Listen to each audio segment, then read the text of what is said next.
So whenever I start a new year, I welcome that if change happens, the evolving happens, it's going to be painful. Shh. Welcome to the Secret Life Podcast. Tell me your secret. I'll tell you mine. Sometimes you have to go through the darkness to reach the light. That's what I did. After 12 years of recovery in sex and love addiction, I finally found my soulmate, myself. Please join me in my novel, Secret Life of a Hollywood Sex and Love Addict, a 4-time bestseller on Amazon. It's a brutal, honest, raw, gnarly ride, but hilarious at the same time. Check it out now on Amazon.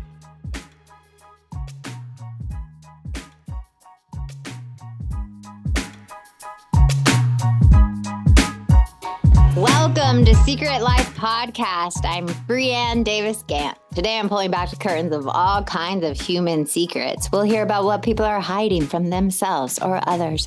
You know, those deep, dark secrets you probably want to take to your grave, or those lighter, funnier secrets that are just plain embarrassing. Join me each week as we take a deep dive into one subject, exploring the how, what, when, where, and why of it all. And get ready for a more focused and revealing journey into human experience. This chapter of Secret Life, this new chapter, I am excited to have you on for a ride. And today we are talking about lasting change. You gotta feel the pain. That I'm talking about it today because I fucking hate New Year's resolutions. I hate them more than anything.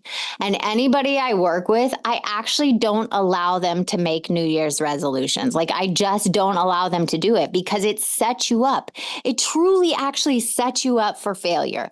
That on December 31st to January 1st, you're going to become this magical new person.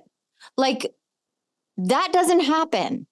And it's this like toxic positivity thing that society has put on us from one day, less than 24 hours, an hour overnight, that you are going to magically have these goals and you're not going to fail. And it's all going to be this positive experience. Instagram post. I love a good Instagram post, but it's going to happen and you're going to magically change. And it's going to be easy. That's what I get. Like, it's going to be easy, and it's not. It's painful. And it's going to be like this. Oh, I'm doing like a roller coaster. If you're not watching on YouTube, it's like all over the place. Like, it's going to go all over the place, the journey. And so any change, any lasting change, you got to feel the fucking pain. And that's why I don't set New Year's resolutions. I don't believe in them. I don't even love to celebrate New Year's Eve. I like to say, what did you enjoy of the year? Like, let's go back and say, what did you enjoy? What huge growth did you see over this last year? And then I do say, okay, so let's pick a word. Like, let's do a word for the new year. And I just was working with someone yesterday, and her word we picked was self-preservation. Self-preservation, to keep yourself from harm or a dangerous situation. That's great. It's not self-love. It's not self-care. It's not all those stupid words. It's self-preservation. I am protecting myself from harm, from a dangerous situation, a dangerous person. I am self-preserving myself. That's a great word to go into the new year. Love it. But setting these goals that somehow are magically going to happen, that you are not going to feel horrible pain, is just so unrealistic. And there was another young girl I was working with, I've been constantly working with, and I was talking to her mom because she's young. And I said, what do you want for your child? And this has to do with change, lasting change. And she said, I want my child to be happy. And I just started cracking up.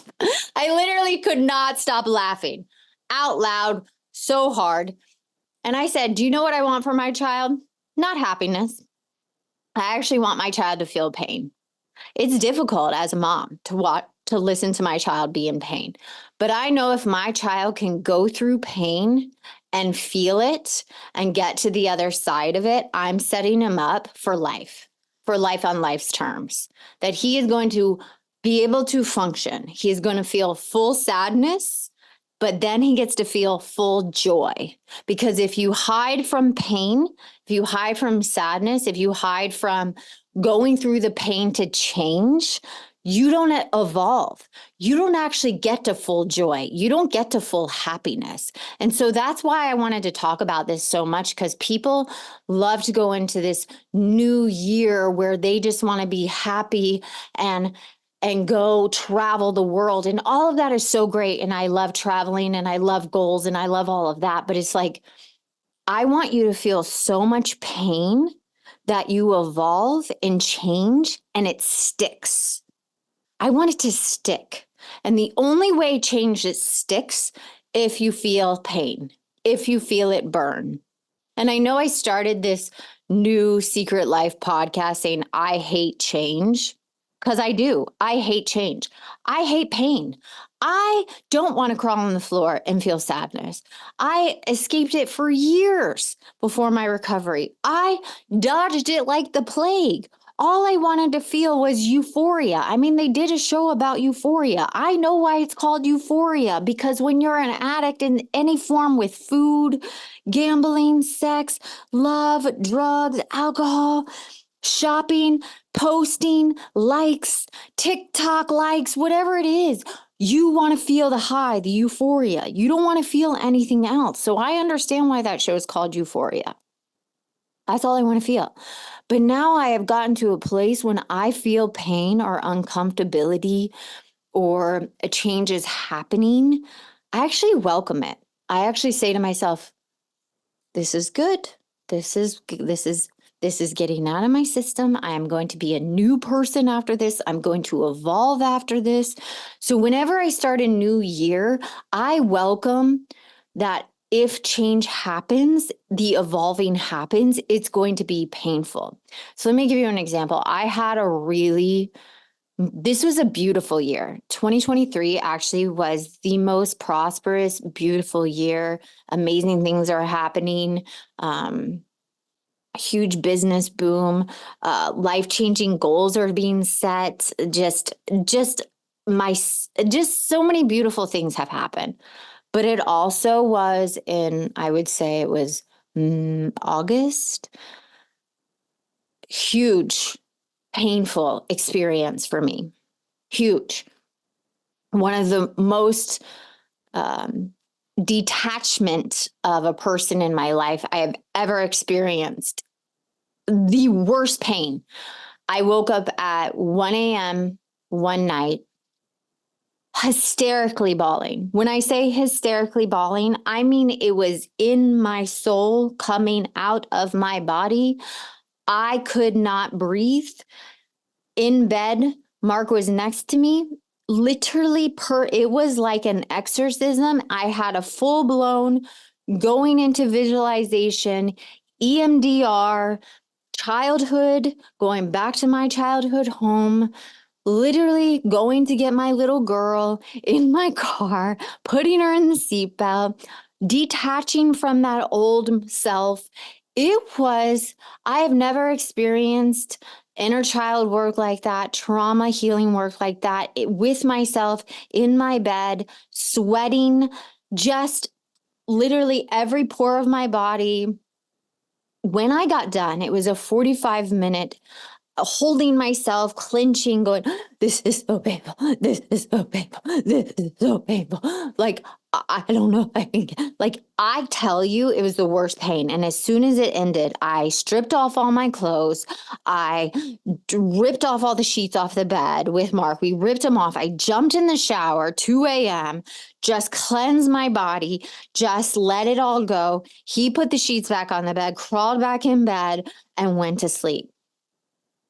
Never thought after 15 plus years of healing that next layer was going to happen.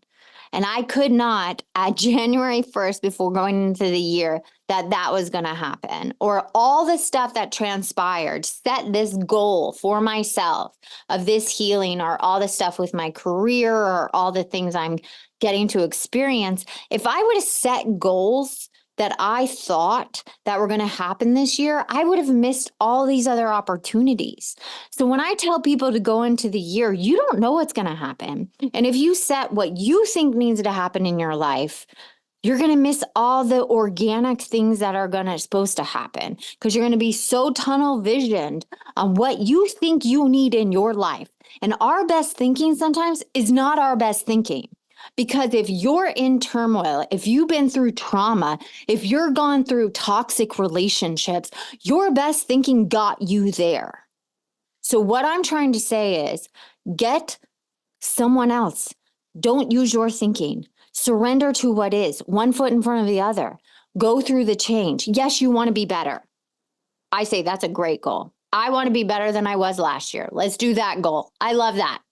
I want to just be better than I was last year. I want to make better decisions. I want to be in a place where I want to evolve into a better person. Love that goal, because there's nothing attached to it.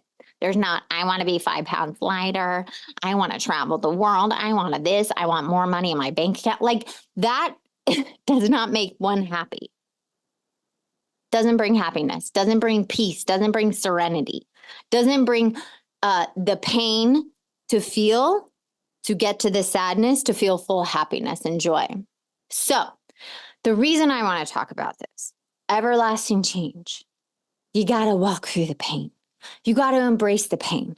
And the problem is with these New Year's resolutions, setting goals at the beginning, because when you start walking through those and people start feeling the pain, they usually abandon the resolution.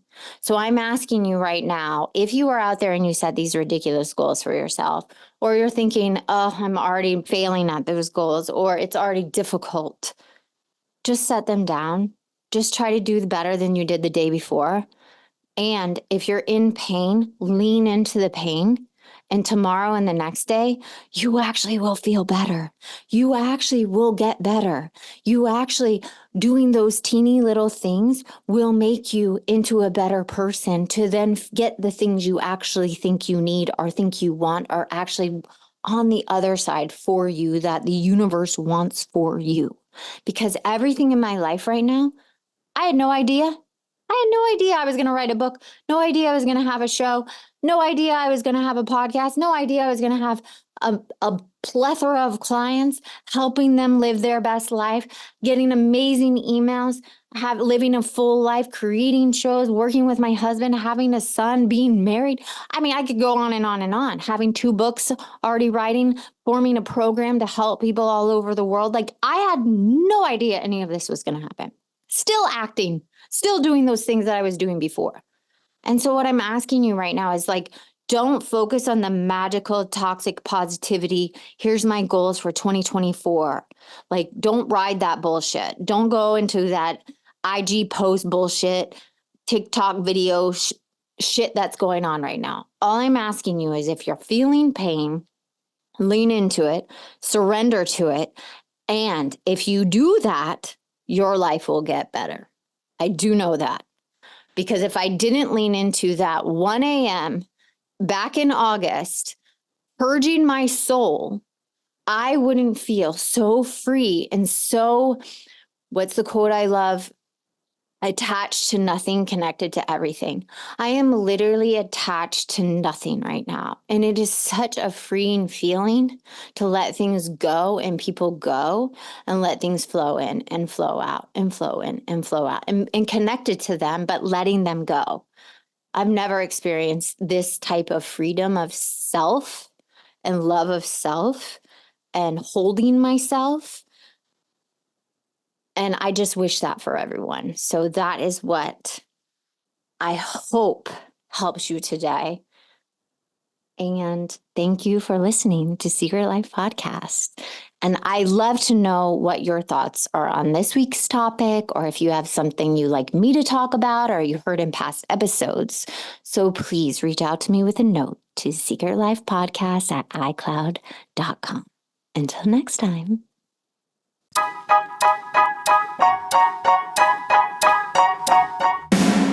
Thanks again for listening to the show. Please subscribe, rate, share, or send me a note at secretlifepodcast.com. And if you like to check out my book, head over to secretlifenovel.com or Amazon to pick up a copy for yourself or someone you love. Thanks again. See you soon.